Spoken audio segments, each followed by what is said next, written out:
வணக்கம் மக்களே, சொல்லமாட்ட குக்கிங்கில் இன்றைக்கி நம்ம பார்க்க போகிறது லஞ்ச் பாக்ஸ் மெனு சோயா சாதம். வாங்க எப்படி சேர்த்துன்னு பார்க்கலாம். இன்றைக்கி நான் வந்து ஒரு பசங்களுக்கு தேவையான அளவு செய்கிறேன்.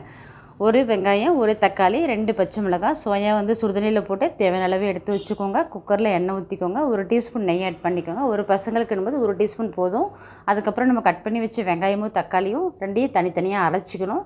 அந்த வெங்காயம் வந்து அது கூட நீங்கள் பச்சை மிளகாய் போட்டு அரைச்சிக்கலாம். ஆல்ரெடி இஞ்சி பூண்டு பேஸ்ட்டு உள்ளவங்க, இல்லாதவங்க இஞ்சி பூண்டு பேஸ்ட்டு கூட 2 பச்சை மிளகாய் போட்டு நீங்கள் அரைச்சிக்கலாம். இது நல்லா வதக்கி விடணும். வதக்கி விட்டால் தான் வதக்கிற அளவு தான் இந்த பிரியாணியோட வாசனை நல்லாயிருக்கும். நம்ம பச்சை பாதியிலே நம்ம சில பேர் சீக்கிரம் செய்கிறோம், பசங்களுக்கு டைம் ஆகிடுதுன்றதுக்காக வதக்காமலாம் வந்து இதில் அரிசியெல்லாம் போட்டு மூடிடக்கூடாது. சில பேர் விவரம் தெரியாமல் பண்ணிட்டோம், அதுமாரி பண்ணக்கூடாது. நல்லா வதக்கி விடுங்க. இஞ்சி பூண்டு பேஸ்ட்டு போட்டு நல்லா வதக்குங்க. நல்லா வதக்கணும். பசங்க வந்து வெங்காயத்தையும் தக்காளியும் நல்லா அரிஞ்சு போட்டாலே தனித்தனியாக எடுத்து போட்டுட்டு சாப்பிட்டுட்டு இருப்பாங்க.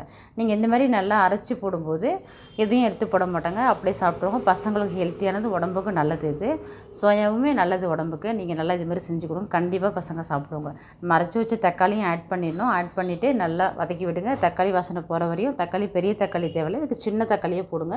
ஏன்னா வந்து பெரிய தக்காளி போட்டால் தக்காளி ஸ்மெல் அடிக்கிற மாதிரி இருக்கும்.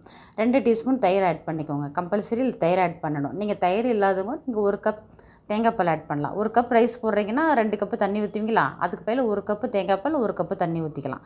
நல்லாயிருக்கும். நல்லா டேஸ்ட்டாக இருக்கும். நீங்கள் கல் உப்பு இதில் தேவையான அளவு போட்டுக்கோங்க. பசங்கன்றதுனால ரொம்ப அதிகமாக போட்டுறாதீங்க, டக்குன்னு உப்பு கறிக்க ஆரம்பிச்சிடும். லைட்டாக போட்டு நல்லா வதக்கி விடுங்க. அதுக்கப்புறம் நம்ம சுடுதண்ணியில் போட்டு வச்ச சோயாவையும் கொட்டிடணும். கொட்டிட்டு நல்லா வதக்குங்க. சோயா சாதம்னாலே பசங்க இது நல்லா பார்க்குறதுக்கு நமக்கு இந்த சிக்கன் ஞாபகத்தில் சாப்பிடுவாங்க, நல்லாயிருக்கும்.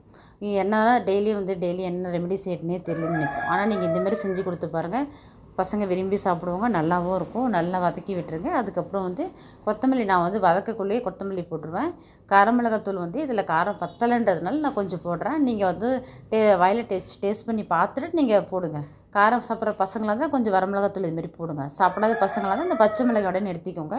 கொத்தமல்லி நாங்கள் வதக்கக்குள்ளேயே போட்டு நான் ஆட் பண்ணி நல்லா வதக்கிடுவேன். சில பேர் இறக்கும்போது போடுவாங்க, உங்கள் விருப்பம், நீங்கள் எப்படி வேணாலும் போடலாம்.